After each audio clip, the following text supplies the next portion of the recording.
Bonjour à toutes et à tous. Dans cette réflexion sur la qualité, il y a quelque chose qui me semble très important, c'est la distinction qui est faite entre le fond et la forme, le quoi et le comment, l'objectif et comment j'y parviens.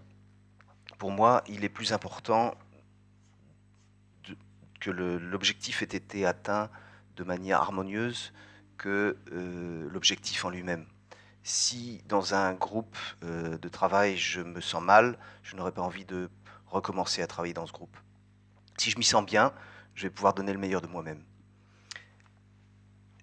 J'ai j'ai occupé différentes fonctions. J'ai eu plusieurs métiers en fonction des pays dans lesquels j'ai travaillé. En Allemagne, j'étais danseur. En Grande-Bretagne, j'ai été cuisinier, puis enquêteur de marketing. En France, j'ai été magasinier, traducteur, rédacteur, puis prof d'anglais. Avant, j'ai été web designer. Pourquoi? À cause de mon attitude. Parce que chaque fois que j'avais une opportunité, que personne n'était intéressé par un métier qui était nouveau, comme c'était le cas pour webmaster chez J'aime Plus, c'était nouveau à l'époque, il n'y avait aucun enjeu derrière. Donc on m'a dit, est-ce que ça t'intéresse? J'ai dit oui. Et c'est comme ça que ça a commencé. Ça a été la même chose dans tous mes métiers. Ça a été une question d'attitude. Je voyais qu'il y avait quelque chose à apprendre, je voyais que ça allait être un travail de groupe, et j'ai foncé. Voilà. C'est une question d'attitude. Ce n'est pas pour parler de moi, c'est pour parler du comment. Euh, Ce qui me semble vraiment important, c'est la manière dont on conçoit les choses ensemble. On parle beaucoup d'intelligence collective. Cette intelligence collective, elle n'a pas besoin d'être énormément outillée au niveau technologique. C'est une question d'attitude, encore une fois.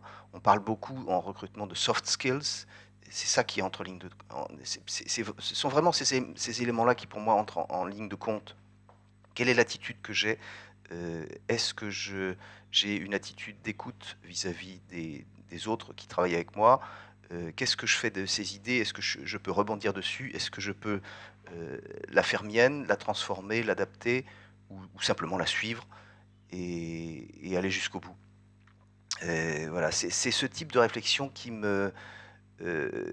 m'occupe en ce moment, en cette période de confinement, parce que justement, ce type de contacts-là sont plus difficiles, mais ça ne veut pas dire qu'ils sont impossibles. Et qu'est-ce qu'on va faire de cette période de confinement? Comment est-ce qu'on va en sortir? De toute façon, on n'en est pas encore sorti, mais qu'est-ce qu'on va en retirer comme outil, comme nouveau savoir-faire, comme type de travail d'équipe? Quel est le travail d'équipe qui va sortir du confinement? Voilà, ça c'est la question que je me pose, et je vois déjà des choses qui se passent bien. Et vous, de votre côté?